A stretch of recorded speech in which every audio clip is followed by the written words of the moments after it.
Le silence s'est brisé. Pendant 40 ans, le monde a confondu le calme avec la justice. Il a cru que lorsque les rues de Kampala se taisaient, c'était la paix. Mais ce n'était jamais la paix. C'était l'étouffement. Ce soir, au cœur du Sénat américain, une mécanique longtemps absente recommence à tourner. La loi Magnitsky mondiale, cet instrument forgé pour traquer les architectes de l'oppression, est en train d'être affûté. La cible n'est pas un simple militaire, c'est un héritier, un prince des ténèbres, le général Muhoozi Kainerugaba. Et pourtant, ce récit dépasse un mandat, dépasse une arrestation. C'est une collision entre deux Afriques, l'Afrique qui s'agenouille et l'Afrique qui se tient debout. Au centre de ce choc, un homme que personne n'avait prévu, le capitaine Ibrahim Traoré. Ce n'est pas un héros tombé du ciel. Ce n'est pas une impulsion, c'est une accumulation, une stratégie, une fracture mûrie dans le temps, car au moment où l'Occident prétend découvrir soudainement les droits humains, Traoré pose la question que personne ne voulait entendre. Comment peut-on financer le fouet pendant 40 ans, puis prétendre sauver celui qui saigne? Quand cette vérité est prononcée, quelque chose change. Ce n'est plus seulement l'Ouganda qui vacille, c'est tout un système. Parce qu'une fois que la complicité devient visible, elle devient insupportable. Une fois que l'aide militaire est nommée pour ce qu'elle est, une infrastructure d'oppression, alors la morale occidentale cesse d'être un refuge. Ce moment n'est pas accidentel. Il est préparé et il ouvre une porte dangereuse, car si cette logique est acceptée, alors l'Afrique ne demandera plus la permission de respirer. Et si elle est rejetée, alors la violence deviendra la dernière langue des dynasties. Regardez bien, ce qui commence ici n'est pas une crise. C'est l'effondrement lent d'un ordre ancien. Vous sentez la pression monter. Vous avez une question maintenant. Qui contrôle la suite? La tempête n'arrive jamais sans mémoire. Ce qui se passe aujourd'hui en Ouganda n'est pas une surprise. C'est une facture, une dette historique que le monde a repoussée pendant 4 décennies. Quand Barbie Kyagulanyi décrit l'assaut sur la maison de Bobi Wine, ce n'est pas un simple scandale. C'est une révélation. Des hommes en uniforme, ivres d'impunité, brisant plus que des vitres brisant la dernière illusion de légitimité, et soudain, le régime n'apparaît plus comme un État, mais comme un appareil, une machine familiale, une dynastie construite sur des disparitions. C'est là que la loi Magnitsky devient plus qu'un texte, elle devient une suffocation. Elle ne renverse pas les gouvernements, elle les enferme, elle gèle Londres, elle efface Washington, elle transforme les palais en cages dorées, et pour Muhoozi, l'homme qui tweetait comme si Internet était une armure, une vérité éclate. Le réseau est immense, mais la cellule est petite. Pourtant, le point le plus inconfortable n'est pas l'arrestation, c'est le miroir, car Ibrahim Traoré n'a pas applaudi l'Occident. Il l'a exposé, il a mis à nu l'architecture d'un système colonial modernisé, créé des monstres, puis prétendre les chasser. Pendant 40 ans, les contribuables occidentaux ont alimenté la même armée qui terrorise Kampala. Les véhicules blindés, les drones, les gaz lacrymogènes, tout cela n'a pas poussé dans un sol ougandais. Tout cela a été livré. Alors Traoré prononce la phrase qui fracture la diplomatie « On ne peut pas financer le bourreau puis réclamer le rôle de sauveur ». Et quand cette phrase circule, ce n'est pas une opinion, c'est une onde de choc. Parce qu'une fois que cette logique devient normale, tout change. Les sanctions ne sont plus une justice. Elles deviennent un aveu tardif. Et si l'Ouganda est le théâtre, l'Afrique entière est le public à Lagos. Nairobi. Accra, une génération regarde. Elle comprend que le vrai danger n'est pas la dynastie seule. Le vrai danger. Ezekio, c'est le modèle. Un modèle où la souveraineté est toujours conditionnelle, où la dignité doit être approuvée. Mais voici le basculement. Quand une jeunesse cesse d'attendre Washington, alors Washington cesse d'être le centre, et le régime ougandais le sait. C'est pour cela que dans l'ombre, quelque chose se prépare. Un plan qui ne vise pas à gagner une élection, mais à abolir l'idée même d'élection. La question n'est plus vont-ils perdre, la question est jusqu'où iront-ils pour ne pas mourir. La démocratie ne meurt pas toujours dans le bruit. Parfois, elle meurt dans une réunion de minuit. Dans les couloirs du pouvoir ougandais, la dynastie Museveni ne préparait pas une campagne. Elle préparait un enterrement, pas celui d'un homme, celui d'une transition. Quand un régime comprend que le temps l'a condamné, il cesse de négocier. Il calculait.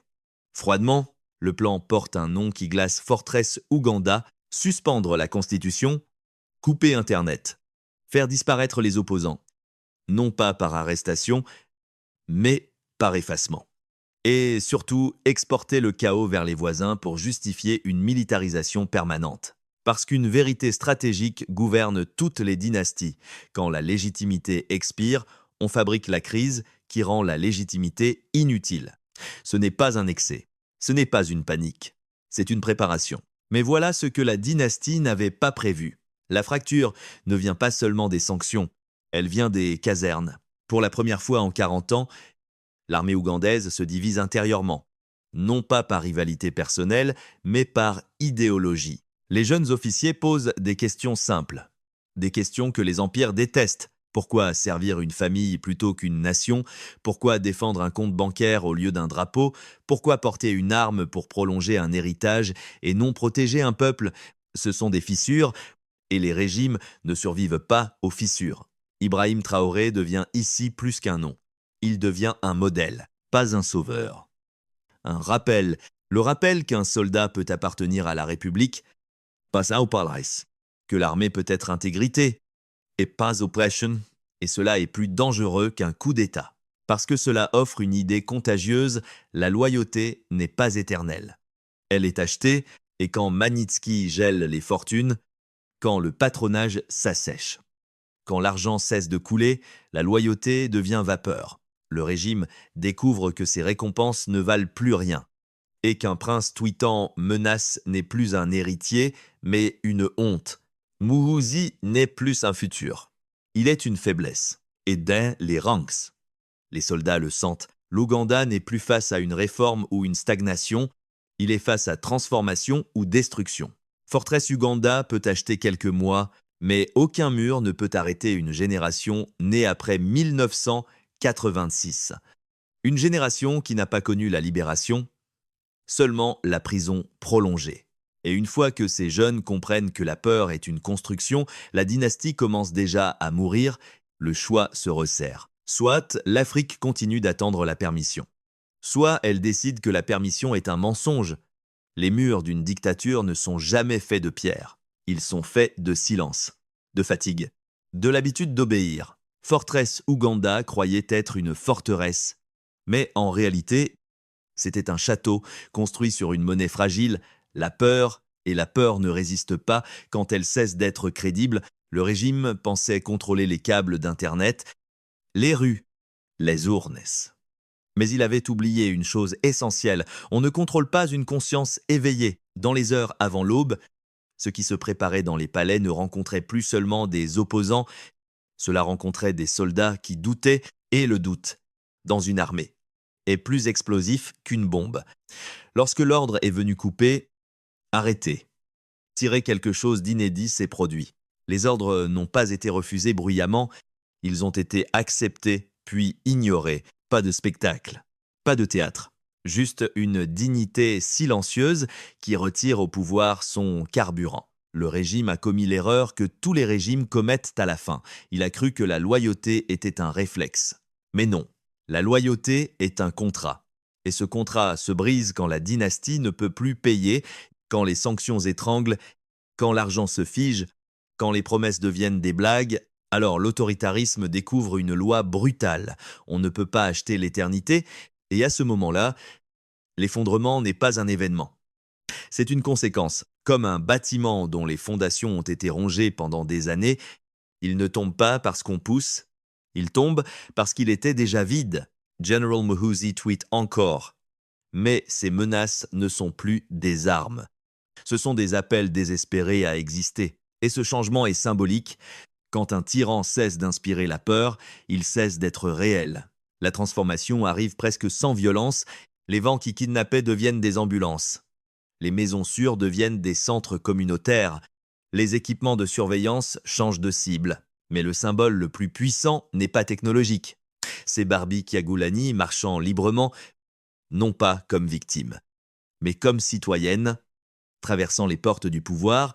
Ce moment dit tout. La dynastie ne s'est pas effondrée sous les coups de l'Occident, elle s'est effondrée sous le poids de son irrelevance. Et Ibrahim Traoré, dans ce récit, n'est pas la solution. Il est l'étincelle cognitive. Il rappelle une vérité que les empires ne supportent pas. La souveraineté ne s'importe pas.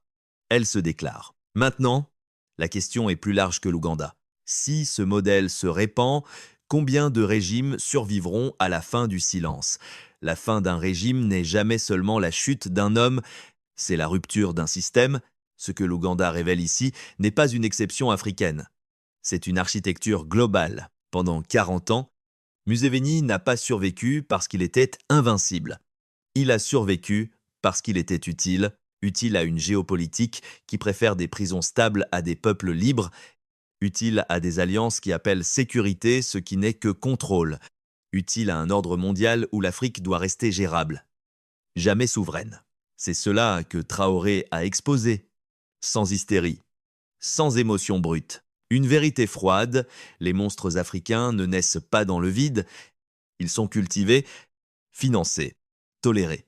Puis condamnés quand ils deviennent embarrassants, la loi Magnitsky arrive comme un glaive moral. Mais Traoré pose la question qui brûle.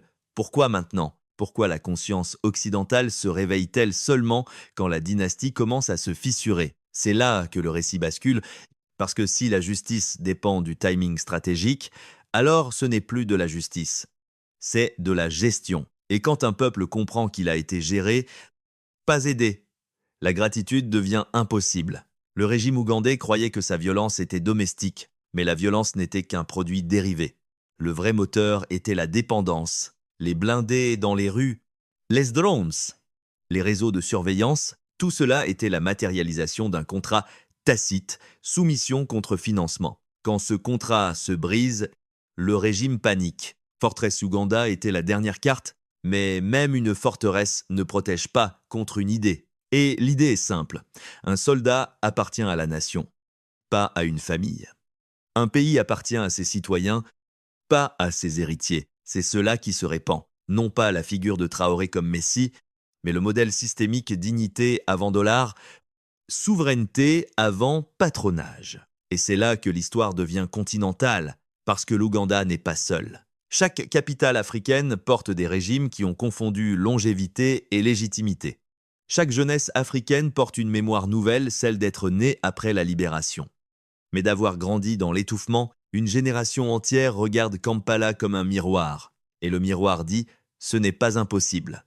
Mais voici la pression du futur. Si ce modèle est accepté, alors l'Afrique cessera de demander, elle commencera à prendre. Si ce modèle est rejeté, alors les dynasties comprendront que seule la violence totale peut retarder leur fin. Et si le monde reste silencieux, alors le silence redeviendra une complicité. Tchest Tchela, le véritable choix, ce n'est pas Museveni contre l'opposition. C'est l'Afrique contre l'infrastructure de sa propre dépendance. Alors posez-vous la question. Maintenant, calmement, combien de régimes tiennent encore uniquement parce que le silence tient? Si cette histoire vous frappe, ne la laissez pas passer comme un contenu de plus. Écrivez un mot, partagez une pensée, car chaque voix est une fissure dans la forteresse. La victoire la plus dangereuse n'est pas celle qui renverse un palais, c'est celle qui change ce qu'un peuple considère comme normal. L'Ouganda ne vient pas seulement de traverser une crise, il vient de franchir un seuil. Quand un ordre de tirer est ignoré, c'est une mutation, parce qu'une fois que l'obéissance cesse d'être automatique, le pouvoir cesse d'être absolu. Ce moment n'a pas été improvisé. Il était en gestation depuis des années. Les sanctions ont accéléré, les discours ont révélé, mais la vraie fracture était interne. Une génération née après Museveni ne pouvait plus porter une histoire qui ne lui appartenait pas. 75% des Ougandais sont nés après 1986. Ils n'ont aucun souvenir du libérateur mythique. Ils ne connaissent que le règne prolongé. Et quand une jeunesse ne doit rien au passé, elle ne pardonne pas son oppression. C'est cela que Fortress Uganda ne pouvait pas contrôler. Un régime peut couper Internet, mais il ne peut pas couper une conscience déjà connectée. Dans les casernes, Les jeunes officiers ont compris que leur avenir n'était pas dans la défense d'une dynastie, ils regardaient le Sahel. Ils voyaient le Burkina Faso. Ils voyaient des soldats choisir la souveraineté, même au prix du chaos, Traoré. Et ici, n'est pas un personnage romantique, il est un précédent, un rappel stratégique que l'Afrique n'est pas condamnée à être un théâtre où d'autres écrivent le scénario. Ce précédent agit comme un virus politique, pas parce qu'il impose, mais parce qu'il inspire une question: pourquoi pas nous? C'est cela qui terrifie les dynasties. Parce que l'opposition peut être emprisonnée, mais une question: non. Le régime ougandais croyait que Magnitsky était le danger. Mais le véritable danger, c'était l'érosion invisible de la loyauté quand les fortunes se figent, quand les visas disparaissent, quand le patronage se dessèche, le système découvre que ses gardiens ne sont pas éternels. Dans une dictature, la fidélité est un salaire. Et quand le salaire devient incertain, la fidélité devient conditionnelle. Alors la dynastie se retrouve face à une vérité brutale. Elle ne gouvernait pas par amour, elle gouvernait par transaction, et les transactions ont une date d'expiration. Ce que l'Ouganda annonce ici, c'est une ère nouvelle. Pas une utopie, pas une solution occidentale, mais une exigence africaine, une exigence dangereuse. La souveraineté comme norme, pas comme slogan. Et maintenant, le futur presse, parce que si Kampala a pu ignorer l'ordre de tirer, alors combien d'autres armées africaines écouteront demain une autre voix intérieure? Si la forteresse tombe par la fatigue du silence, alors combien de forteresses sont déjà fissurées? Le vrai récit n'est plus l'Ouganda. Le vrai récit est la contagion. Ce qui vient de se produire dépasse la politique, c'est une reprogrammation. Pendant des décennies, l'Afrique a été enfermée dans une logique unique: attendre, attendre l'aide, attendre les sanctions, attendre que l'Occident nomme enfin ce qu'il a toléré. Mais l'Ouganda a introduit une rupture dangereuse, et s'y attendre était précisément la prison. Le régime Museveni n'est pas tombé parce qu'un tribunal l'a écrasé, il est tombé parce qu'il a cessé d'être crédible, parce qu'une jeunesse a compris que la peur est une construction collective. Quand un peuple cesse de croire au mythe, le mythe se désintègre. Et c'est là que Traoré, encore une fois, et cesse d'être un individu. Il devient un pivot historique, non pas parce qu'il libère les autres, mais parce qu'il rappelle un principe oublié: la souveraineté ne s'obtient pas, elle se prend. Ce principe agit comme un miroir continental. Chaque pays africain qui vit sous un héritage dynastique regarde Kampala et se demande: sommes-nous aussi en train de survivre dans un silence acheté? Le plus grand danger pour l'ordre ancien n'est pas la révolution, c'est l'irrélevance. Les dynasties meurent rarement par explosion, elles meurent par expiration. Et quand elles comprennent que leur temps est fini, elles choisissent toujours la même option: la violence totale. C'est pour cela que Fortress Ouganda était logique. Quand la fin approche, le régime ne cherche plus à gouverner, il cherche à brûler. Mais le feu ne fonctionne plus quand les mains refusent d'allumer. C'est là la leçon la plus profonde. Le pouvoir autoritaire n'existe que parce que des milliers de gens acceptent d'être ses bras. Quand ses bras se retirent, il devient un fantôme. Alors voici la pression du scénario. Si ce moment ougandais est accepté comme modèle, l'Afrique entrera dans une décennie où la dépendance devient honteuse. Si ce moment est étouffé, les régimes apprendront qu'ils doivent tuer avant que la conscience ne parle. Et si le monde détourne encore les yeux, alors il redeviendra complice du prochain monstre qu'il prétendra condamner plus tard. Ce récit ne demande pas un applaudissement, il demande une position, car ce qui est en jeu n'est pas l'Ouganda seulement, c'est la question centrale du siècle africain. Le continent continuera-t-il à externaliser sa libération ou commencera-t-il à l'écrire avec ses propres mains? L'histoire qui a commencé avec du verre brisé s'est terminée avec des chaînes brisées. Mais la vérité la plus inconfortable est ailleurs. Les chaînes n'étaient pas seulement dans les prisons, elles étaient dans l'habitude de demander la permission. L'Ouganda n'a pas été libéré par un acte occidental. Il a été libéré par un effondrement intérieur. Le mandat n'était qu'un symbole, la sanction n'était qu'un décor. Le vrai tournant fut ce moment où un ordre n'a plus été exécuté, où la peur a cessé d'être automatique. Ibrahim Traoré n'a pas sauvé Kampala, il a rappelé quelque chose de plus dangereux. La souveraineté n'est pas importée, elle est déclarée. La dignité n'est pas accordée, elle est revendiquée. Et une fois qu'un peuple comprend cela, L'ancien ordre n'a plus de refuge. La dynastie Museveni n'est pas morte dans une explosion, elle est morte d'irrélevance. Quand les gens cessent de craindre, l'oppresseur cesse d'exister. Alors la question finale n'est pas que s'est-il passé en Ouganda? La question est, combien d'autres pays vivent encore dans un silence qui ressemble à la paix jusqu'au jour où la conscience se réveille? Ne laissez pas ce récit disparaître comme un contenu de plus, gardez-le comme une fracture dans votre esprit. Partagez-le comme une question. Discutez-le comme un avertissement, car la nuit ne demande jamais la permission à l'aube pour se terminer, et l'Afrique, désormais, commence à comprendre que son futur ne sera pas accordé, il sera pris.